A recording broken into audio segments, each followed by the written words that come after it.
Can a single phone call from your own family destroy everything you've built? I came home early from a business trip and found two police officers standing in my living room while my 5-year-old daughter sobbed on the floor, convinced these strange men were going to take her away. My mother and sister had called them. A week later, they learned what happens when you weaponize the law against an innocent child. My name is David Harrison, and I'm 38 years old. I work as a senior project manager for an international logistics firm, which sounds more impressive than it actually is. Most days I'm coordinating shipments and managing timelines, but 4 or 5 days a month, I travel. Chicago, Atlanta, sometimes Denver. I'm gone for a night, maybe 2. Always back before the weekend, always back for my daughter. Emma is 5. She's the only thing that matters anymore. 3 years ago, my wife Lauren was driving home from her nursing shift when a drunk driver ran a red light. She was gone before the ambulance arrived. Emma was 2. She doesn't remember much about her mother, which is probably a blessing, but it also means I'm all she has, just me, and that terrifies me every single day. My mother never approved of Lauren. She thought I married down because Lauren was a waitress when we met, putting herself through nursing school 1 class at a time. My mother, Patricia, is a retired bank manager who lives in a world where status and appearances matter more than character. My younger sister, Vanessa, 35 and divorced, lives with our mother and echoes every opinion Patricia has ever had. They're a unit. They always have been. After Lauren passed, my mother insisted I move back home with Emma. She said a man couldn't raise a girl alone. She said Emma needed a proper mother figure. I refused. Instead, I bought a modest house in a quiet suburban neighborhood with good schools and a retired teacher next door named Mrs. Kowalski, who occasionally watches Emma when I'm in a bind. For 3 years, I've walked a tightrope. Monthly family dinners where my mother critiques everything from Emma's clothes to her toys. Voicemails suggesting I'm too permissive or not home enough. Vanessa posting photos of Emma on social media despite my explicit instructions not to. 6 months ago, my mother tried to pick Emma up from school without permission. I had to add her to the prohibited list. She was furious, but I never imagined it would come to this. I was sitting in my rental car at O'Hare Airport thinking about the toy robot I'd bought Emma in a Chicago gift shop when my phone rang. Mrs. Kowalski's name flashed on the screen. "David, thank God." Her voice was high and tight. "The police are at your house. Emma is hysterical. I don't know what's happening, but you need to get here now." My hands went numb. "What do you mean, police?" Before we dive deeper into this story, I have one small request. Please subscribe, drop a like, comment, and hit that hype button to boost this channel so more people can discover these incredible stories. 2 officers. They showed up about 20 minutes ago. Someone called them, said Emma was alone. She's crying so hard she can't talk. I'm here with her, but they're asking questions, and she's terrified. I was already moving, shoving the key into the ignition. "I'm 40 minutes away. Don't let them take her anywhere. Tell them I'm coming." "I will. Just hurry." The drive home was a blur of highway lights and mounting panic. I called Mrs. Kowalski twice more. She said the officers were still there, being professional but persistent. Emma wouldn't stop crying. She kept asking if they were going to take her to jail. When I pulled into my driveway and saw the patrol car parked under the streetlight, my stomach dropped. I grabbed my briefcase and laptop bag and walked toward my front door, forcing myself to breathe. Inside, I found Emma curled on the couch, her face red and streaked with tears, clutching her stuffed elephant. Mrs. Kowalski sat beside her, one hand on Emma's back. 2 police officers stood in the middle of my living room, looking uncomfortable. One was older, maybe mid-40s, with graying hair and tired eyes. The other was younger, a woman with sharp features and a notebook in her hand. "Mr. Harrison?" the older officer said. "That's me." I set my bags down carefully and moved to Emma. She saw me and let out a sob, reaching for me. I scooped her up and held her tight. "It's okay, baby. Daddy's here." "They said I'm in trouble," she whimpered against my shoulder. "They said you left me alone." "You're not in trouble. Not even a little bit." I looked at the officers. "What's going on?" The older officer, whose badge read Daniels, shifted his weight. "We received a call about a 5-year-old left alone in this residence for multiple days. We're required to investigate." "Multiple days?" I kept my voice steady. "I left yesterday morning for a business trip. I came back tonight, one day early. Emma was with Mrs. Kowalski the entire time." Mrs. Kowalski stood. "I have a key for emergencies. I was on call the whole trip. Emma was never alone, not for a minute." Officer Daniels nodded. "We believe you, but we still need to complete our report." The younger officer, Chen, according to her badge, stepped forward. "Can you show us around? We need to verify the living conditions." I wanted to scream at them to get out, to leave my daughter alone, but I knew that would only make things worse. Instead, I carried Emma with me as I walked them through the house. The kitchen, with the fully stocked fridge and meal plan chart on the wall. Emma's bedroom with her neatly made bed and rows of books. The bathroom with her step stool and toothbrush. My home office with Emma's medication log and babysitter contact list pinned to the bulletin board. Officer Daniels looked at everything carefully. "This doesn't match the report we received at all." "What exactly did the report say?" I asked. He glanced at his partner, then back at me. "The caller said Emma had been alone for at least 5 days, that you travel constantly and leave her unsupervised, that she told them you don't come home anymore." Emma lifted her head from my shoulder. "I didn't say that. I didn't talk to anybody." Officer Chen crouched down to Emma's level. "Sweetie, can you tell me who takes care of you when your dad is away?" Emma buried her face in my shirt. "It's okay," I said gently. "You can tell them." "Mrs. Kowalski," Emma whispered. "She makes me mac and cheese, and we watch cartoons."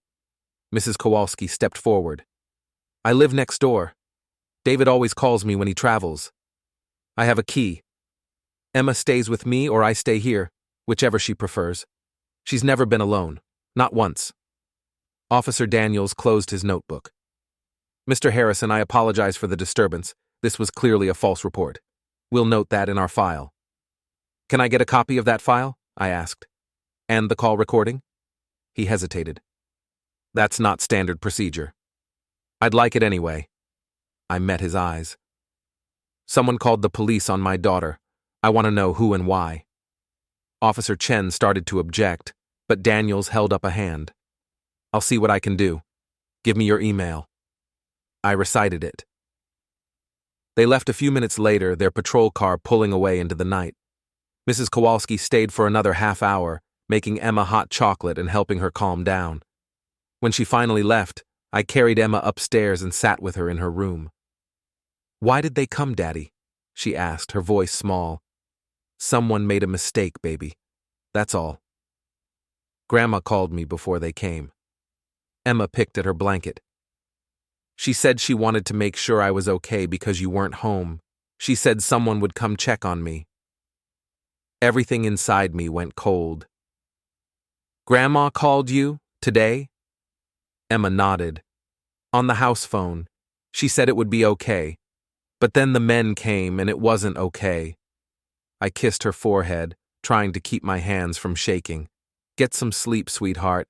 Everything's fine now." But everything wasn't fine. After Emma fell asleep, I went downstairs to my home office.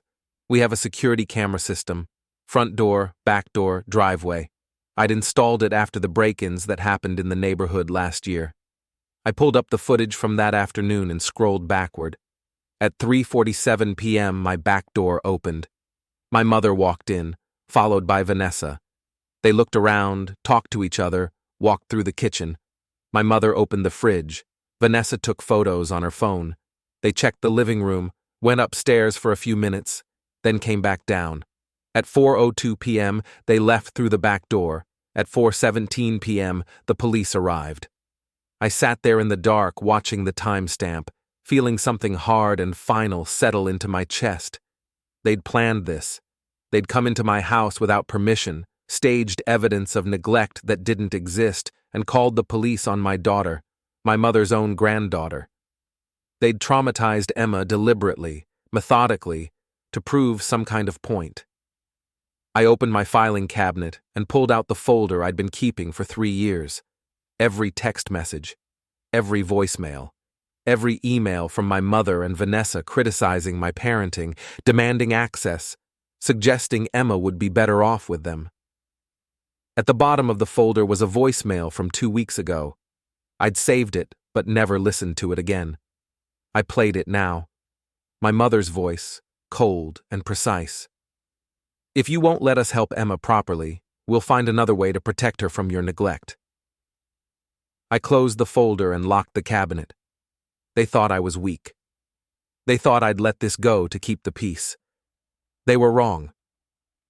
3 years ago, at Lauren's funeral, my mother pulled me aside in the church parking lot. Emma was with Vanessa inside. My mother wore black and perfect makeup and an expression I couldn't quite read. "This is a tragedy," she said. "But at least now Emma can be raised properly." I stared at her. "What does that mean?" "You know what I mean, David. Lauren was sweet, but she was never quite right for this family. Now you can move home, and Emma can have the upbringing she deserves." I walked away from her. I didn't trust myself to speak. My mother never liked Lauren. From the day I introduced them, she made it clear that a waitress from community college wasn't good enough for her son. Never mind that Lauren was in nursing school. Never mind that she was kind and smart and loved me in a way that made me believe in something bigger than myself. My mother saw someone without a pedigree and decided that was all that mattered. I remember the first dinner. Lauren wore her best dress, the blue one she'd saved up 3 months to buy. She brought flowers and a homemade pie. My mother looked her up and down for exactly 3 seconds before saying, "How quaint." Then she turned to me and asked if I'd reconsidered law school. The message was clear: you can do better. Lauren cried in the car on the way home, not because she was hurt, but because she was angry. "I will never be good enough for her, will I?" she asked. "You're too good for her," I said, and I meant it. We'd gotten married at City Hall 6 months later. My mother refused to attend. She said she couldn't support a mistake. Vanessa didn't come either. They sent a card. No gift, just a card with a passive-aggressive note about hoping I'd find my way back to the family eventually. Lauren framed that card and hung it in our bedroom closet. "So, I never forget who we're dealing with," she said. When Emma was born, my mother showed up at the hospital uninvited. She walked past Lauren's bed without looking at her and reached for Emma in her bassinet.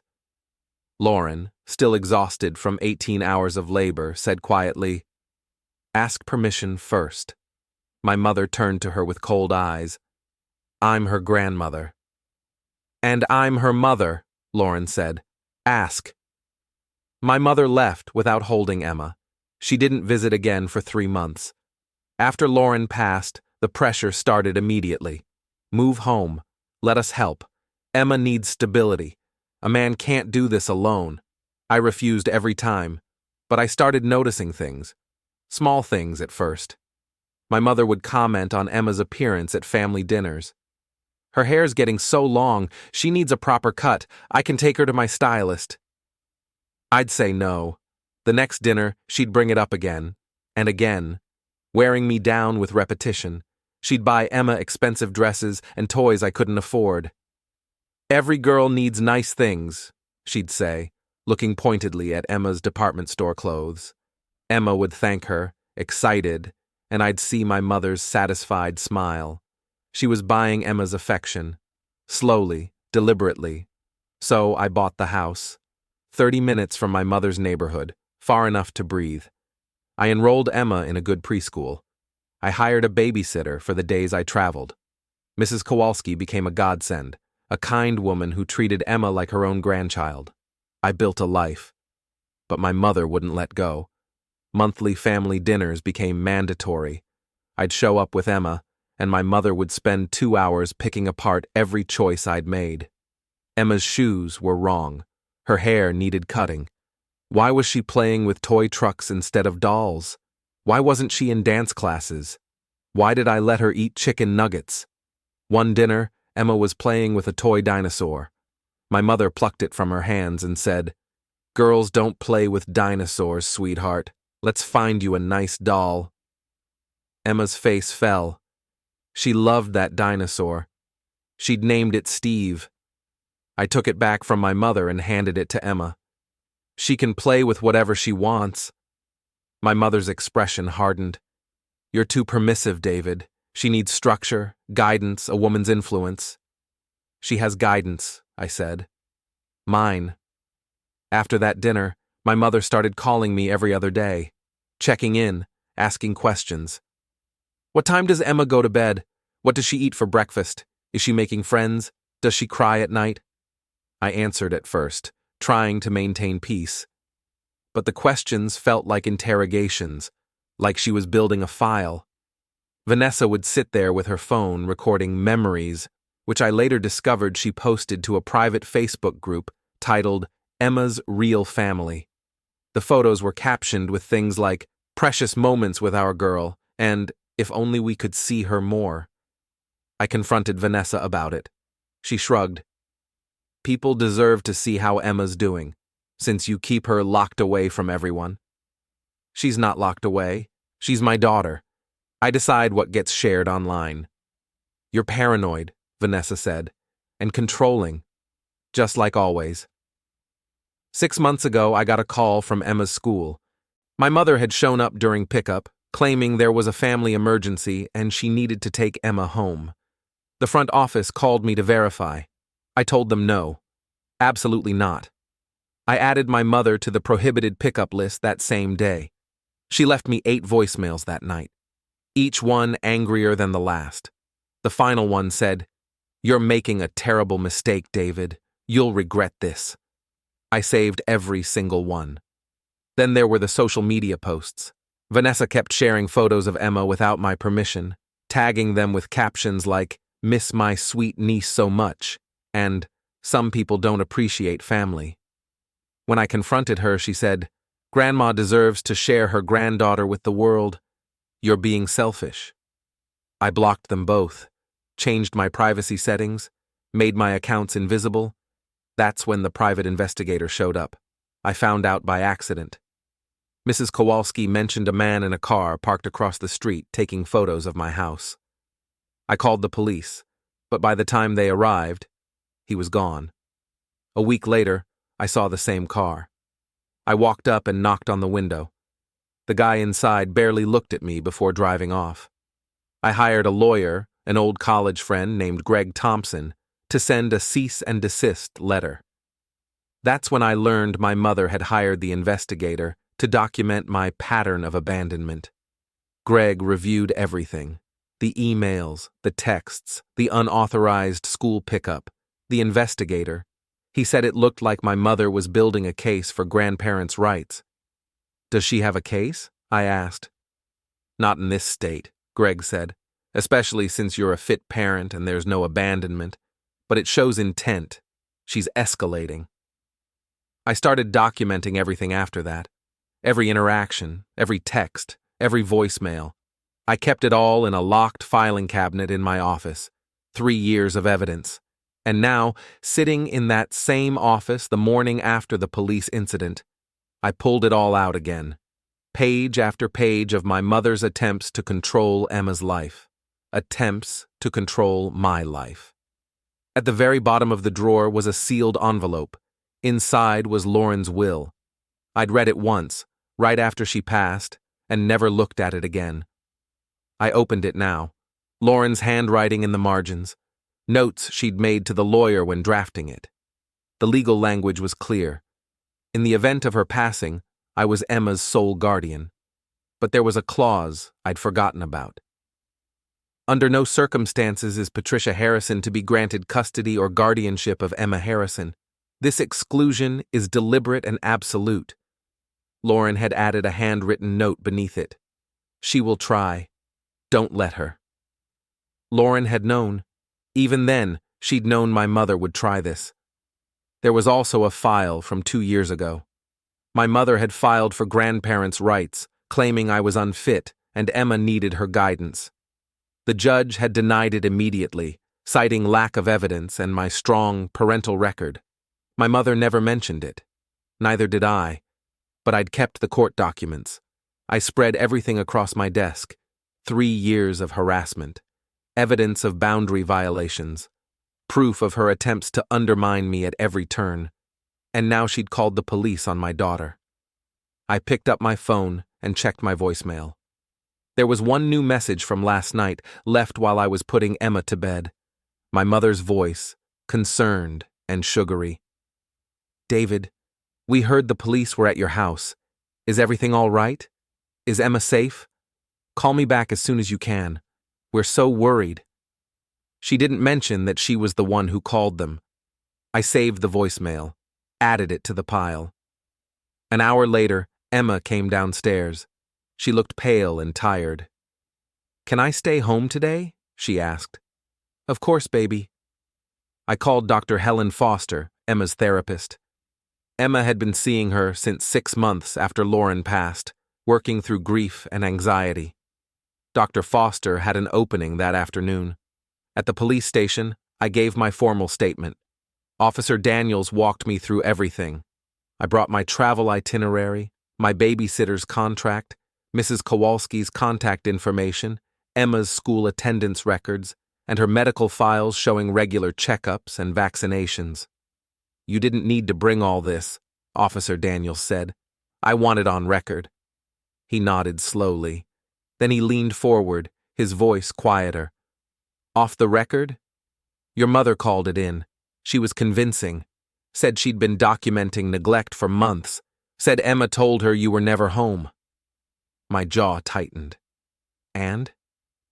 And when we got here, none of it was true. Everything she said was a fabrication. Can I get a copy of the call recording? I'm not supposed to give that out, but... He slid a flash drive across the table. This didn't come from me. I took it. Thank you. That afternoon, Dr. Foster's office was quiet and calm, decorated with soft colors and children's drawings on the walls. Emma sat in a beanbag chair and drew pictures while Dr. Foster and I talked in low voices. She's regressed, Dr. Foster said. She's showing signs of acute stress. She won't let you leave the room. That's a trauma response. What do I do? Keep her stable, consistent routines, no surprises. Dr. Foster paused. David, Emma said something during our session. She said her grandmother told her it would be okay, but it wasn't. She thinks she did something wrong. She didn't. I know that. You know that, but Emma doesn't. Dr. Foster looked at me seriously. I can write a formal assessment documenting the psychological harm caused by this incident, if you need it. I might. That night, my mother called again. I answered, keeping my voice calm. David, thank goodness, she said. We've been so worried. What happened? Everything's fine. I heard the police were there. Was Emma all right? She's fine. You sound upset. I'm tired. There was a pause. Family dinner is this Sunday, 4 o'clock. Don't forget. Emma needs her family right now. I closed my eyes. I'll think about it. I hung up before she could respond. Vanessa texted 10 minutes later. Why are you being weird? Emma needs us. I didn't reply. In my office, I sat in the dark and thought about everything my mother had done. Everything she'd tried. The pattern was clear. She wasn't going to stop. She believed she was right. She believed Emma belonged to her, and she was willing to destroy me to get her way. I opened my laptop and typed 3 words into the search bar. Emergency restraining order. The coffee shop near my office was busy with the morning rush. Greg Thompson sat across from me, stirring sugar into his coffee, waiting for me to explain why I'd called him at 7 in the morning. I slid a 3-ring binder across the table. What's this? He asked. 3 years of documentation. Every email, text, and voicemail from my mother and sister. Proof of boundary violations. Evidence of escalation. Greg opened the binder. His expression shifted as he read. After a few minutes, he looked up. David, this is a lot, but I don't know if it's enough for a restraining order. Family court judges are reluctant to. I pulled out my phone and played the recording. My mother's voice, calm and authoritative, filled the space between us. Yes, I'd like to report child neglect. My son has left his 5-year-old daughter alone for nearly a week. She's scared and hungry. I've been documenting this for months. He travels constantly and doesn't provide proper care. The dispatcher asked for details. My mother gave my address. She described Emma as emotionally abandoned. She said Emma had told her, "Daddy doesn't come home anymore." None of it was true. Greg's face went pale. When did this happen? 2 days ago, the police showed up at my house. Emma was terrified. She thought they were going to take her away. Where were you? On a 1-day business trip. Emma was with my neighbor who has a key and emergency contact authorization. The police confirmed everything my mother said was a fabrication. Greg sat back. This isn't a grandparent conflict anymore. This is parental alienation and filing a false police report. I pulled out another file. Security footage. My mother and sister entered my house without permission 30 minutes before the police arrived. They walked through, took photos, staged evidence that didn't exist. Greg watched the footage on my phone. His jaw tightened. There's more, I said. Dr. Foster completed a psychological assessment of Emma. She's regressed. Acute stress response, directly caused by this incident. I handed him Dr. Foster's letter. Greg read it slowly, then set it down and exhaled. You want a restraining order, he said. For both of them. No contact with Emma, no contact with me, no approach to the house or Emma's school. I can file for an emergency order, but you need to understand what this means. You'll be severing ties with your family, permanently. They severed them when they called the police on my daughter. Greg nodded.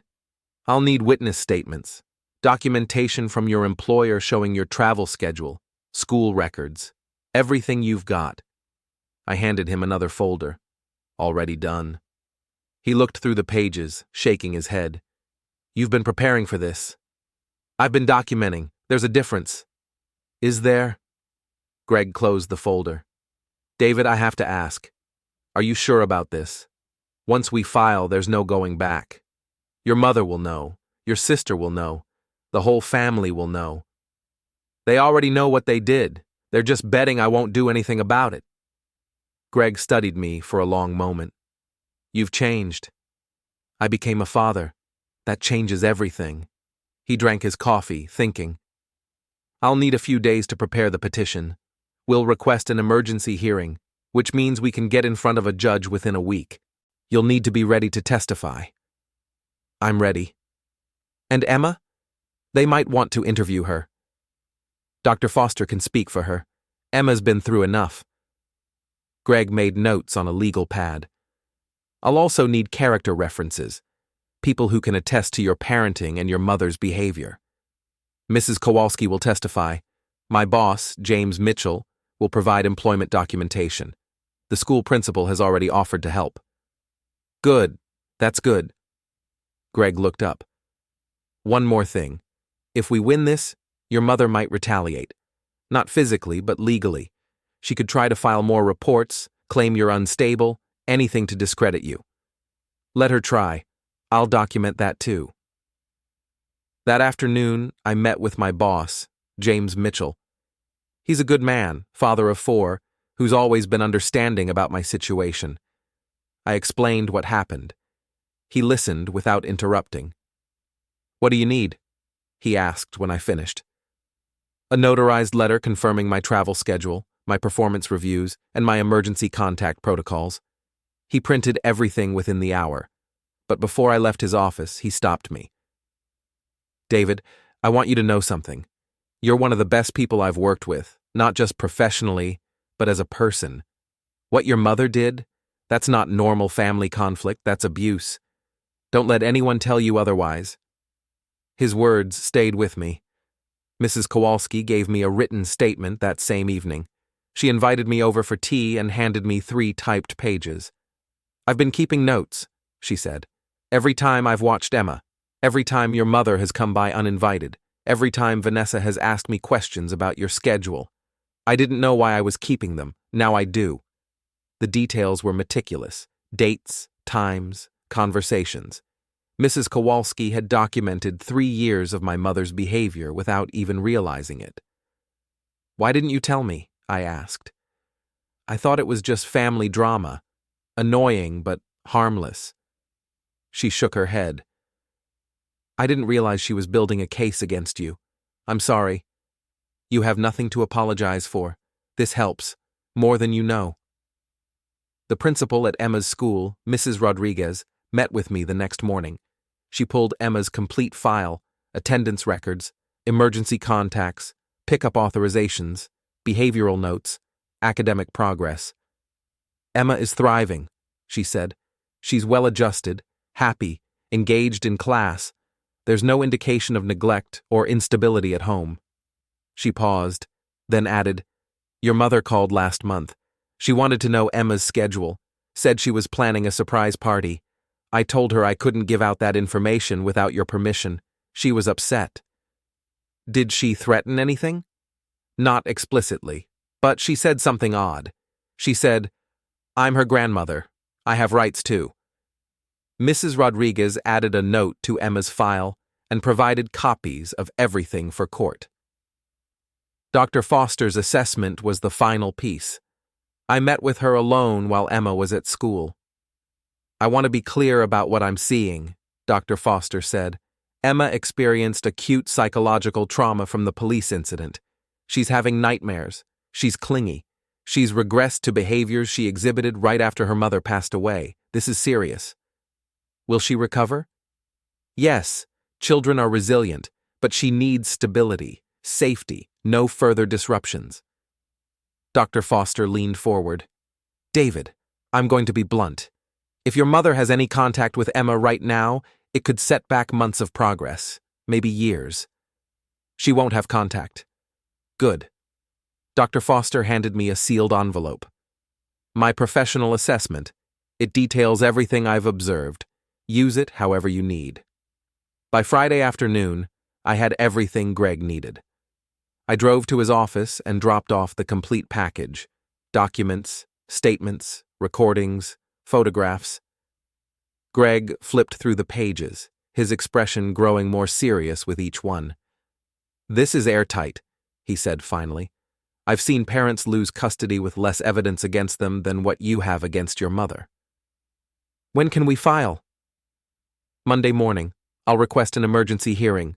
We should get a court date by the end of the week." My mother called twice that week. I kept the conversations brief and neutral. She didn't know what was coming. Neither did Vanessa. On Wednesday, my mother left a voicemail. "David, I'm concerned about Emma. Vanessa said she looked pale at dinner last month. Has she been to the doctor lately? I could take her to my physician. He's excellent with children." I saved the voicemail. The implication was clear. She was questioning my ability to care for Emma's health. On Thursday, Vanessa texted me 3 times. "Mom is worried about you. Why are you being so distant? Emma deserves to know her family." I didn't respond to any of them. Friday morning, Greg called. "We're set. Monday at 9, we file the petition. Tuesday afternoon, emergency hearing. Can you be there?" "I'll be there." "Bring everything. The binder, the recordings, all of it. I want the judge to see what we're dealing with." That night, Emma asked if Grandma was coming this weekend. I told her no. Grandma wouldn't be visiting for a while. Her response surprised me. "Good. She scares me now." "Why does she scare you, baby?" Emma thought about it. "She looks at me like she's angry, like I did something wrong, but I don't know what it was." I held her close. "You didn't do anything wrong. Nothing at all." "Then why did the police come?" "Because Grandma made a mistake. A big mistake." "Will she say sorry?" I thought about my mother's voicemail, her sugary concern, her complete lack of acknowledgement of what she'd done. I don't think so, sweetheart. Emma nodded against my shoulder. That's okay. I don't want to see her anyway. Saturday, I took Emma to the park. She played on the swings, her laughter bright and clear. For a moment, everything felt normal, like we were just a father and daughter enjoying the afternoon. But I couldn't stop thinking about Monday, about what came next. Emma ran up to me, breathless. Push me higher, Daddy. I pushed her higher. She screamed with delight. When we got home, my phone buzzed. Text from my mother. Family dinner tomorrow, 4 p.m. Don't be late. Emma needs routine. I stared at that last sentence. Emma needs routine. After she'd destroyed Emma's sense of safety by calling the police. After she'd traumatized my daughter. She still believed she knew what Emma needed better than I did. I deleted the text without responding. Sunday morning, the day my mother expected us at dinner, I took Emma to the zoo instead. We spent hours looking at animals. Emma loved the elephants. She asked me 100 questions about how they lived, what they ate, why their trunks were so long. Do you think elephants have families? She asked. They do. Very close families. They protect each other. Like us? Exactly like us. My phone rang 3 times that afternoon. My mother. I didn't answer. She left one voicemail. David, where are you? Dinner is ready. Emma needs to be here. We're her family. You can't keep doing this. Call me back immediately. The entitlement in her voice was staggering. Even now, after everything, she expected me to fall in line. I saved the voicemail and added it to the evidence pile. That evening, I put Emma to bed early. She was exhausted from the zoo, happy and peaceful. I sat with her until she fell asleep, then went downstairs to my office.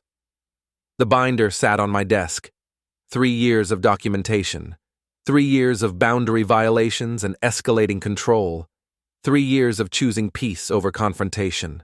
That ended tomorrow. On Friday night, Greg called me one final time. The paperwork is ready. The hearing is scheduled for Tuesday morning at 9. They won't be there? It's an emergency hearing. We'll present evidence to the judge. If she grants the order, the sheriff serves them within 48 hours. What are the chances? With what you've given me. High. Very high. I thanked him and hung up. That night, Emma asked if Grandma was coming this weekend. I told her no, Grandma wouldn't be visiting for a while. Her response surprised me. Good. She scares me now. I held her close and didn't say anything. Monday night, I couldn't sleep. I reviewed the court documents one last time. Restraining order requests, Exhibits A through M, witness statements, police report, security footage stills, Dr. Foster's assessment, Sarah's will. Everything laid out in clean, undeniable detail. My mother left a voicemail that evening. I know you're angry, but we need to talk about Emma's best interests. Sunday dinner, 4 o'clock. Don't disappoint your daughter. She assumed Emma would be brought to them. She assumed I'd fall in line like always. I saved the voicemail. Added it to the exhibit pile. Tuesday morning, Greg and I arrived at family court at 8:30. The building was cold and institutional, all gray tile and fluorescent lights. We waited in a small conference room while other cases were heard. At 9:15, we were called in. The judge was a woman in her 50s, with sharp eyes and an expression that gave nothing away. She reviewed our petition, then asked Greg to present the evidence. He started with the 911 recording. The judge listened without interrupting. My mother's voice filled the courtroom, calm and detailed, accusing me of abandonment, claiming Emma had been alone for days. Then Greg showed the police body cam footage. Emma crying. Mrs. Kowalski comforting her. The officers walking through my clean, organized home, the meal plans on the wall, the medication logs, the emergency contact list. The contrast was stark. The judge's face hardened. Greg presented the security footage next. My mother and Vanessa entering my house without permission, walking through like they owned it, leaving minutes before the police arrived. Then Dr. Foster's assessment. The judge read it carefully, pausing on certain passages. Emma's trauma, her fear, her specific statement about her grandmother setting up the police. Finally, Greg presented the 3 years of documentation, the boundary violations, the unauthorized school pickup, the private investigator, the threats in voicemails and emails. When he finished, the judge set down the papers and looked at me. "Mr. Harrison, why didn't you file for a restraining order after the first few incidents?" "I wanted to believe my family would stop," I said. "I wanted to believe they cared more about Emma than about being right." She nodded slowly. "And now?" "Now I know they don't." The judge was silent for a long moment. Then she picked up her pen and began writing. "Emergency restraining order granted. Patricia Harrison and Vanessa Harrison are prohibited from contacting Emma Harrison or David Harrison by any means. They are prohibited from approaching within 500 feet of the Harrison residence or Emma's school. Violation will result in immediate arrest." Greg leaned forward. "Your Honor, we'd like to request an additional provision. Any future CPS or police reports filed by the respondents should include notation that they are subject to a restraining order related to a prior false report." The judge added it without hesitation. "Granted. Additionally, each violation of this order will extend the no-contact period by 12 months. She signed the order and handed it to the clerk. "Sheriff will serve within 48 hours. We stood. Greg shook the judge's hand. We walked out of the courthouse into cold morning air. "It's done," Greg said. "I called Mrs. Kowalski and asked her to watch Emma Wednesday afternoon. I didn't explain why. Not yet. That evening, Emma asked if Grandma was coming for her birthday next month. I told her no, gently. She hugged me and whispered, 'Thank you, Daddy.' Wednesday, I took a half day from work and brought Emma to the park. She played on the swings, laughing for the first time since the incident. She was still clingy, still checking to make sure I was there, but she was healing. At 2:30, my phone buzzed. Text from Greg. "Sheriff confirmed. Service happening at 2 p.m. tomorrow at Patricia's address. Both names on order will be home."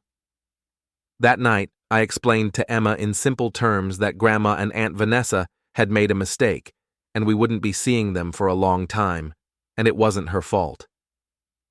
"Are the police coming back?" she asked. "No, baby, I promise." She believed me. Thursday afternoon at 2:15, the sheriff's car pulled up to my mother's house. I wasn't there. I didn't need to be. Greg kept me updated by text. The neighborhood was quiet. My mother's street is one of those places where everyone knows everyone, where appearances matter, where gossip travels fast. The sheriff's arrival didn't go unnoticed. He rang the doorbell. My mother answered. Vanessa was visible behind her. The sheriff served the restraining order on my mother first. Official court documents. Body camera recording per protocol. According to Greg's contact at the sheriff's office, my mother's face went white when she read the first page. Then the second. The list of exhibits. Security footage. 911 recording transcript. Witness statements. Dr. Foster's letter. She started yelling. "This is insane. I'm her grandmother. I have rights. He's brainwashing that child. She needs me." The sheriff remained professional. "Ma'am, you're subject to a 12-month no-contact order. You cannot contact David Harrison or Emma Harrison by any means.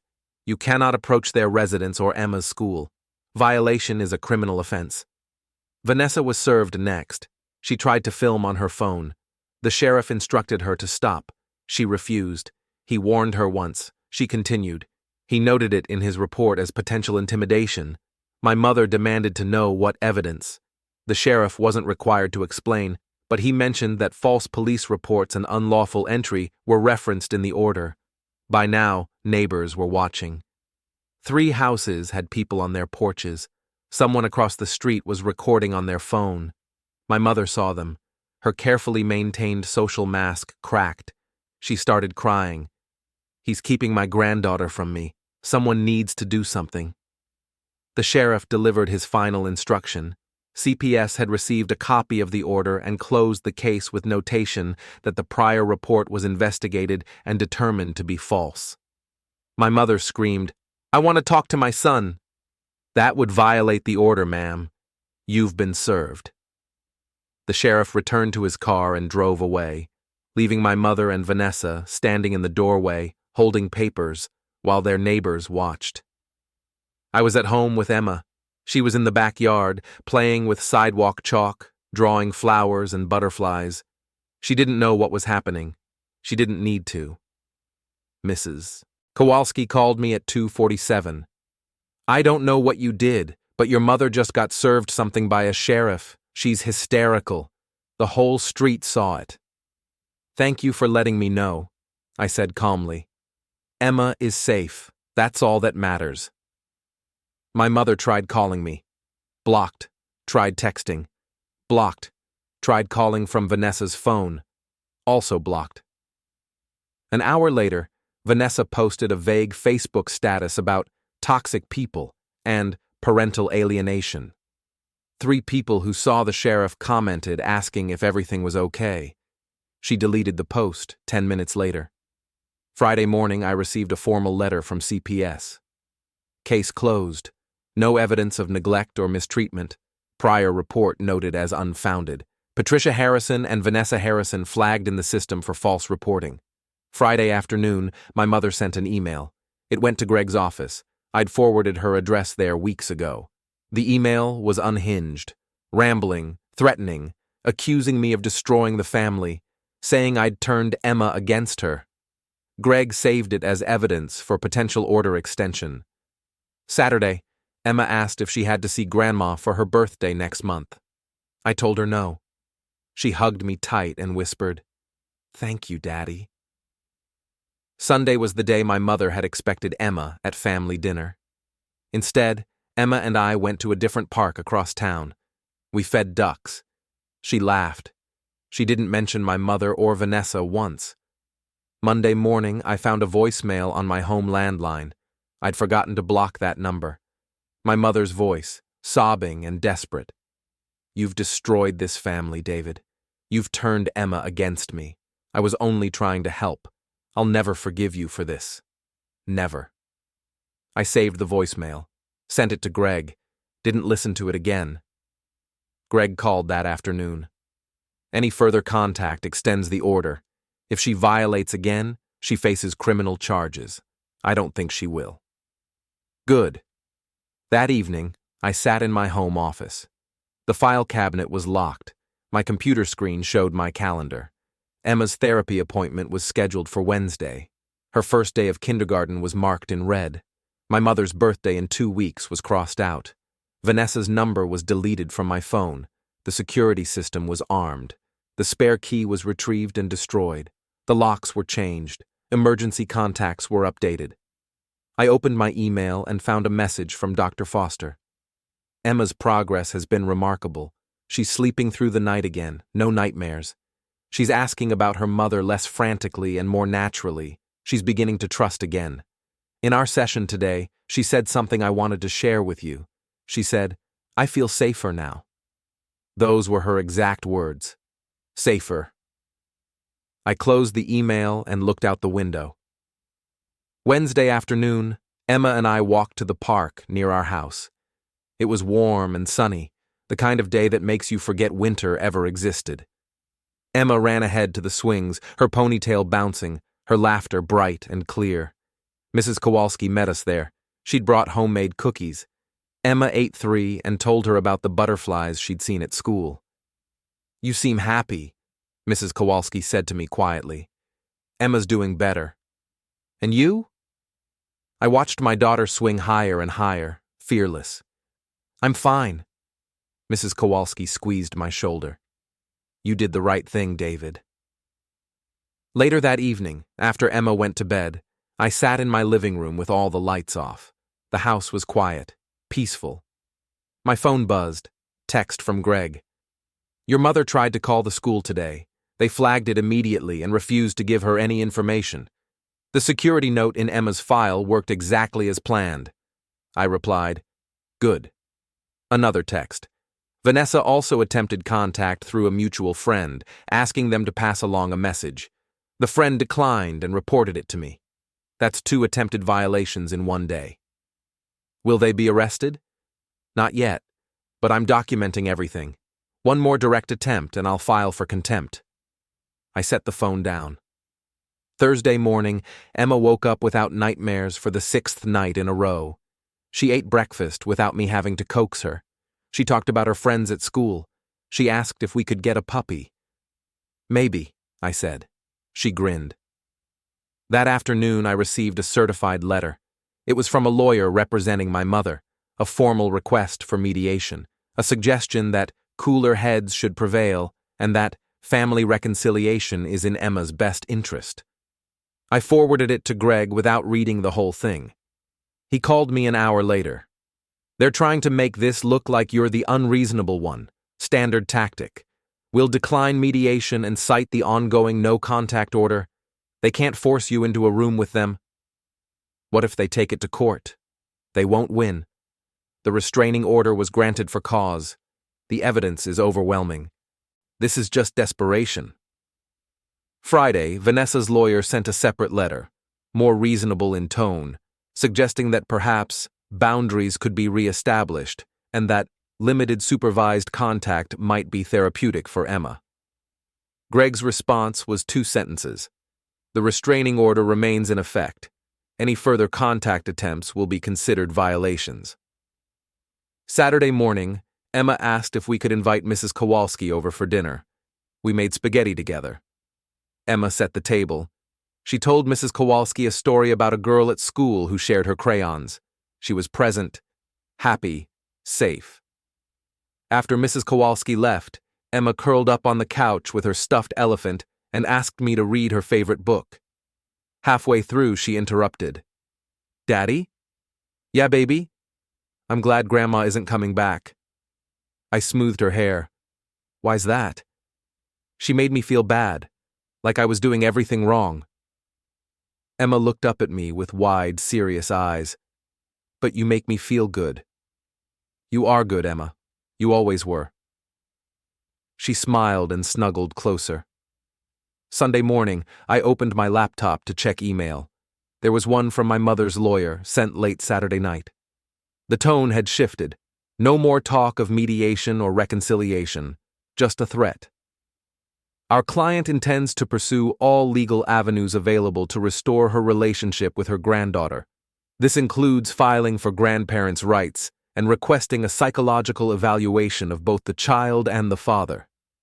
I forwarded it to Greg with one line: let them try. His response was immediate. They already did. 2 years ago, judge denied it. It's in the file. They're bluffing. Monday afternoon, I picked Emma up from school. Her teacher pulled me aside. I wanted to let you know, she said carefully, that Emma has been participating more in class. She's making friends. She seems lighter somehow. Thank you for telling me. Whatever you're doing, keep doing it. Tuesday, Greg called with news. Vanessa tried to send a package to Emma through a third party. The delivery service flagged it because of the restraining order. The package was intercepted. Inside was a stuffed animal and a letter. What did the letter say? I have it here. It's guilt-tripping and manipulative. Talks about how much Vanessa misses Emma. How unfair this all is. How Emma's father is keeping them apart. Greg paused. It's evidence. Every attempted contact strengthens our case if they ever try to challenge the order. Good. There's something else. Your mother showed up at your workplace today. My blood went cold. What? Don't worry. Security turned her away at the lobby. Your boss was notified. She never got near your floor. But it's a clear violation. What happens now? I'm filing a motion to extend the restraining order and request charges for contempt. She was explicitly told not to contact you. Showing up at your workplace is contact. Will she be arrested? Possibly. Depends on the judge. That night, I told Emma we might need to be extra careful for a little while. I didn't explain why. Just that we needed to make sure we were safe. She asked if Grandma was trying to find us. She might be, I said honestly, but she can't. And even if she tries, there are people whose job it is to stop her. Emma thought about this. Like the police? Exactly like the police. Okay. She went back to coloring. Wednesday morning, Greg called again. Motion filed, hearing scheduled for next Tuesday. The judge is taking this seriously. Your mother's attorney has been notified that she's in violation. What about Vanessa? Same. They're both named in the motion. Thursday afternoon, Emma and I went back to the park. She ran straight to the swings again. I pushed her higher and higher, and she laughed so hard she couldn't breathe. Again! She shouted. Again! I pushed her again. At home that evening, my phone rang. Unknown number. I didn't answer. They left a voicemail. It was my mother, calling from a number I didn't have blocked. Her voice was different this time. Tired. Defeated. David, please. I just want to talk to you. I miss Emma so much. I know I made mistakes. I'm sorry. Please let me see her. Just once. I won't ask for more. Please. I deleted it without saving. Friday, Greg sent me a text. Your mother's lawyer withdrew from the case. She's representing herself now. Not a good sign for her. Why? Probably because she can't pay him anymore. Or because he realized she's unstable. Saturday, Emma asked if we could go to the zoo. We spent the whole day there. She loved the penguins, wanted to see them 3 times. She held my hand the entire time, but not because she was scared, just because she wanted to. On the drive home, she fell asleep in her car seat. I carried her inside and tucked her into bed. She didn't wake up once. Sunday morning, I received certified mail. Court order. My mother had been found in contempt for violating the restraining order. She was fined $2,000 and given a formal warning. One more violation, and she would face arrest. The restraining order was extended to 18 months. I filed the paperwork in my cabinet and locked it. That afternoon, Emma and I made pancakes for lunch. She wanted chocolate chips in them. I said yes. We ate them on the couch while watching cartoons. Daddy? She said suddenly. Yeah? Are we safe now? I pulled her close. Yes, baby. We're safe. She nodded against my shoulder. Good. Monday morning, I dropped Emma at school. She ran inside without looking back, confident and happy. I stood in the parking lot for a moment, watching her go. My phone buzzed. Text from Greg. Sheriff served final notice to both Patricia and Vanessa this morning. Any further contact will result in immediate arrest and criminal charges. No exceptions. I replied. Understood. Another text. It's over, David. You won. I stared at those words for a long time. Then I drove to work. That evening, I picked Emma up from school. She had a drawing she'd made, crayon stick figures, me and her, standing in front of a house, both smiling. That's us, she said proudly. It's perfect. At home, I hung it on the fridge with a magnet. Later, after Emma went to sleep, I sat in my office. I didn't open the file cabinet, didn't review the evidence, didn't check my email for threatening messages. I just sat there in the quiet house and breathed. The police never came back.